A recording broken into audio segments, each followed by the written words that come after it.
My knowledge prior to having a miscarriage, I didn't really know about miscarriages other than my mom had shared with me that before me, she had a miscarriage. Before I had my first miscarriage, I don't think I even knew anyone who had suffered a pregnancy loss at all.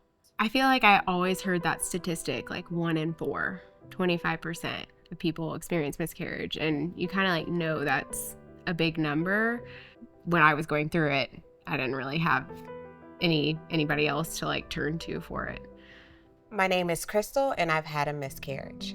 So when I found out about being pregnant with Sasha, I was excited, but then kind of like, just because I had an 8-month-old. And I went in on May 5th, and that's when they told me I was pregnant.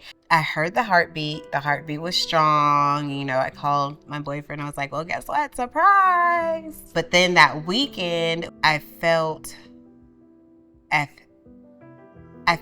if life had just left out of me. When she came in, she was explaining to me, well, we don't have the heartbeat. And I was like, what do you mean? Like, what do you mean? You don't have the heartbeat? Like, it was just there. Like, that was hard. I did end up telling my daughter later on, and she's actually the one that gave her the name Sasha. Sasha means someone that was here for a little while. My name is Rebecca, and I've had 3 pregnancy losses. Our first pregnancy loss was very early. The second one was pretty similar.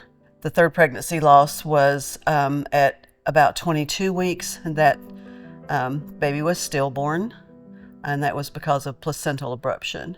I don't like to refer to him as the stillborn baby. We were going to name him Ryan. It's never just a miscarriage. It's never just a stillborn birth. You have lost a child. You have lost the future. You've lost the next 21 years or whatever of raising this child. It was overwhelming grief. I'm Holly Brown, and I'm on the board of directors of Haven Miscarriage Clinic, and I've had 2 miscarriages. First loss happened before we had our first baby. I remember telling my husband, like something just doesn't feel right. I was starting to have some spotting. And so she had me come in for a PET HCG draw. And when I went in for that, they could tell that my levels were going down at that point. You've already started the miscarriage process, so we don't really need to see you at this point. I think what was going through my mind was like experiencing this loss and the like just deeply emotional piece of that, but then also like, is something wrong with us? We had started trying for our third baby. We ended up getting pregnant, but like something just doesn't feel right and I can't sleep. We showed up the next day and we sat in the waiting room, and I remember like shaking, and Jeremy was like, what is wrong? Like, it's gonna be okay. The screen that came up, I just like knew immediately. And she's like, I'm so sorry. There's no heartbeat. That's like your worst nightmare when you walk into an ultrasound, is hearing like those words. Like that's what you dread hearing. I don't even know how to process this right now. Like there is a dead child inside of me, and how am I supposed to even think? I think that's one of the hardest parts about a miscarriage is like, it's such a emotional experience. I mean, it is the loss of a child. And then on top of that, you're having to try and make decisions of what to do with your physical body too. The provider that I saw initially offered us a resource for just a discussion group of women who had had pregnancy losses, and that was it. I don't know that I ever felt shame for having miscarriages, and I didn't purposely hide it. It's just not pleasant to talk about. I did not get an explanation at all for my first one. It was just kind of like,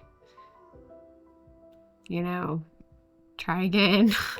They release you back out into the world as if nothing happened. And it's like, for me, I kept my ultrasound from when they first said, because I needed to know that she was real. She wasn't a figment of my imagination. Like I really actually went through that. She was actually here.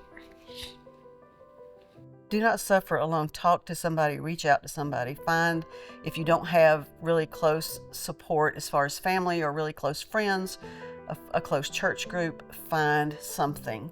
You've lost children. And it's grief. It's grief the same as losing a child that was born. Nobody should ever go through anything that mental, that massive alone. I think having a specialty in miscarriage just changes the game. This is what you do. Like, it feels like, you know, when you go to like a midwife or an OB, it's like what they do is pregnancy or what they do is surgery. Miscarriage isn't on their like title, you know, like I think having a specialty place where people have that mindset of like very empathetic care, people who like know what you're going through and can help direct you in those really big decisions. I think that'll be a game changer.